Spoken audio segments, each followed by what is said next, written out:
بسم اللہ الرحمن الرحیم۔ السلام علیکم ناظرین، آپ جیسا کہ جانتے ہیں اب الیکشن قریب آ رہے ہیں اور جو لوگوں کی اور کارکنوں کی کانفیڈنس ہیں ان میں بھی دیکھتے دیکھتے کافی اضافہ ہو گیا ہے۔ اب کچھ دن پہلے ایک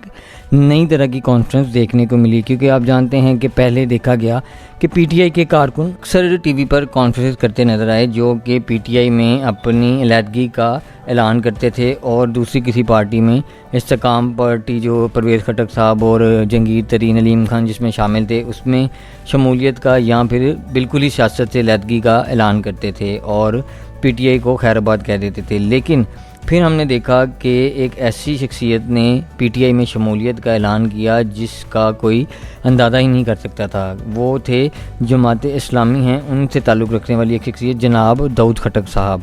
پھر دیکھا ہم نے کہ شیر افضل مروت جو ہیں انہوں نے ایک کانفرنس کی ہے کچھ دن پہلے جو میڈیا پر کافی شیئر ہو رہی ہے، یعنی جیسے جیسے الیکشن کا وقت قریب آ رہا ہے لوگ پی ٹی آئی کو خیر آباد کہنے کی بجائے اس میں شمولیت کا اعلان کر رہے ہیں اور بڑے دبنگ طریقے سے کر رہے ہیں۔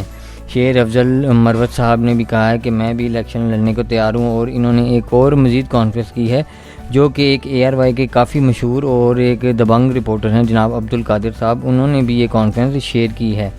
اس کانفرنس میں نون لیگ کے ایک ممبر نے پی ٹی آئی میں نہ صرف شمولیت کا اعلان کیا ہے بلکہ انہوں نے یہ بھی بیان دیا ہے کہ میں اب یہ جو غلامی کی زنجیریں ہیں یہ توڑ رہا ہوں اور میں مرتے دم تک پی ٹی آئی کے ساتھ رہوں گا۔ اسی کانفرنس میں دیکھا گیا کہ ایک اور شخصیت تھی جس کا تعلق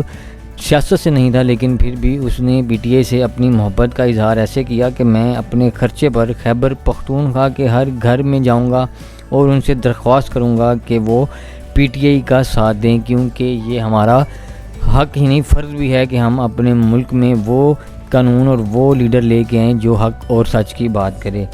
تو ناظرین آپ دیکھ رہے ہیں کہ روز بروز جو عوام کا پی ٹی آئی کے ساتھ پیار ہے اور ان کی جو اس کے ساتھ ہمدردیاں ہیں وہ روز بروز کم ہونے کی بجائے بڑھ رہی ہیں۔ بے شک کوئی بھی ظلم دیکھنے کو ملے، کسی کو بھی غائب کر دیا جائے، لیکن پھر بھی لوگ اب آہستہ آہستہ پی ٹی آئی کو منظر عام پر آ کے اس کا ساتھ جو ہے وہ دے رہے ہیں۔ دوسری طرف دیکھا گیا ہے کہ نواز شریف بجائے عوام کے پاس جانے کے ان کو سمجھ آ گئی ہے کہ جو بھی میں اب جلسہ کروں وہ میرا پٹ ہی جائے گا، وہ کامیاب نہیں ہوگا، کیونکہ لوگوں کو سمجھ آ گئی ہے، عوام باشعور ہے، اب وہ پہلے کی طرح نہیں رہی کہ جو جس طرف لگا دیا اس طرف چل پڑے۔ تو انہوں نے یہ فیصلہ کیا ہے کہ یہ عوام تو اب کیڑا مکوڑا ہے، اس کی طرف نہ ہی جایا جائے۔ تو انہوں نے اب چیمبر آف کامرس جہاں پہ آپ کے بڑے بڑے کاروباری لوگ، بیوروکریٹس اور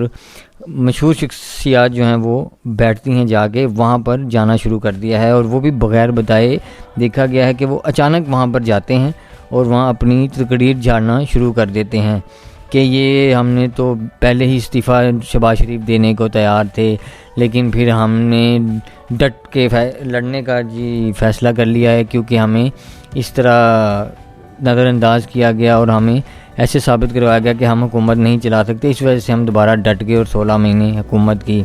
تو یہ ہر کوئی جانتا ہے کہ آپ کتنا ڈٹ گئے۔ اگر آپ ڈٹنے والے ہوتے تو آپ لندن جاتے ہی نہ، یا پھر وہاں لندن سے واپس ہی نہ آتے۔ اب لندن سے جس طرح یہ واپس آئے ہیں، جو ان کو سہولیات ملی ہیں وہ سب لوگ جان چکے ہیں کہ کس نے دی، کیوں دی اور اس کی کیا وجہ ہے۔ اس لیے لوگوں کی نفرت میں روز بروز اب اضافہ ہو رہا ہے۔ اور جہاں تک ووٹ کا سوال ہے تو یہ سب لوگ جانتے ہیں کہ پاکستان میں کتنے سروے ہو چکے ہیں ووٹوں سے اور الیکشنوں سے کو لے کر،